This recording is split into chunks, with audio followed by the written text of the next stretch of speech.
we ended up going to the Forum, and at that time there was a curfew. And being 15 years old, I wasn't old enough to stay out past the curfew, so we walked 2 miles through Inglewood.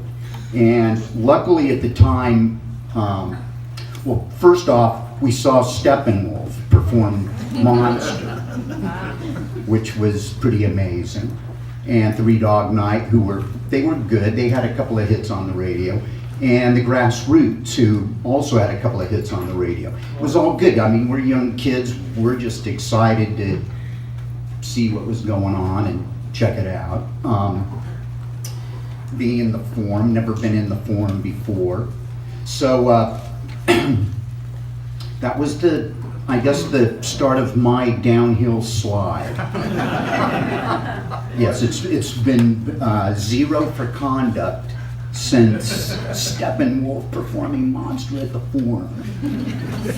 So now I'm just some of the greatest shows that I've ever seen, like the Weirdos and Dickies, the Germs, and the crowd was always actually a good mix of people.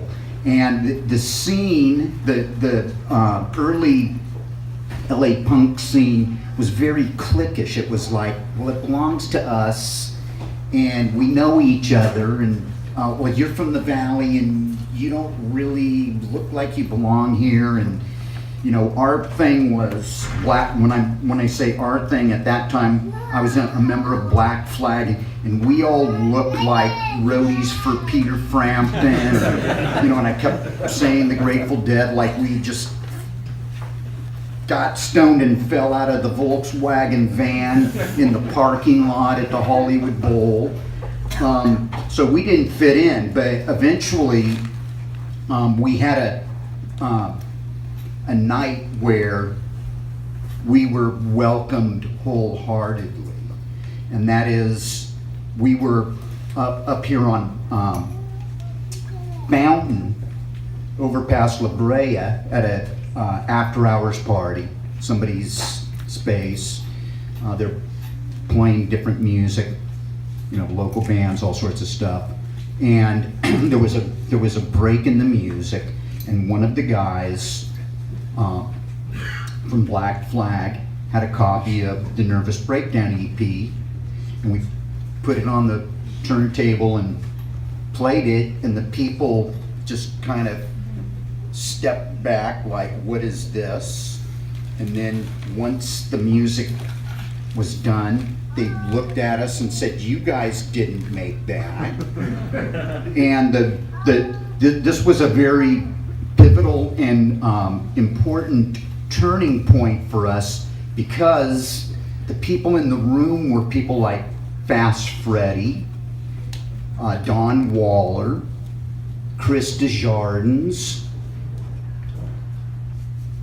Claude Kick Boy Bessie, and from that point on we were all just, it was one big party. Brendon also happened to be there.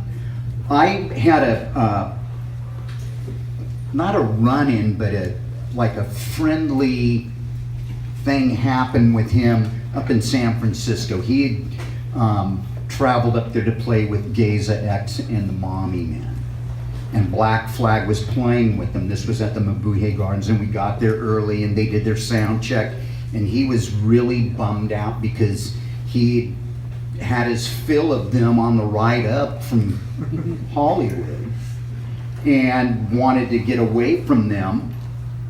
And Chuck Dukowski said, look, I'm going to drive around. Let's go get something to eat. We got to find a place to park. We've already unloaded our equipment. Let's go.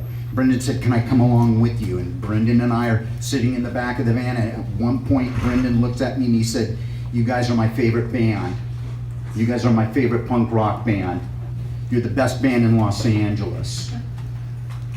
And I was taken aback because he'd been responsible for the clubhouse where all of the great Hollywood bands, bands from Chula Vista, Dills, and the Zeros, and the Avengers and the San Francisco bands, Dead Kennedys.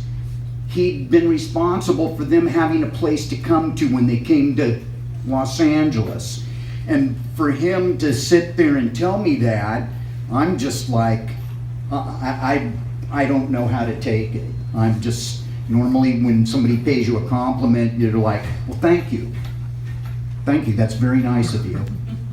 And I was speechless. And that, from that point on, Brendon and I became really good friends. Whether it be hanging out at the Club Lingerie, whether it be the Variety Art Center downtown. And one night, and I'm going to blame this book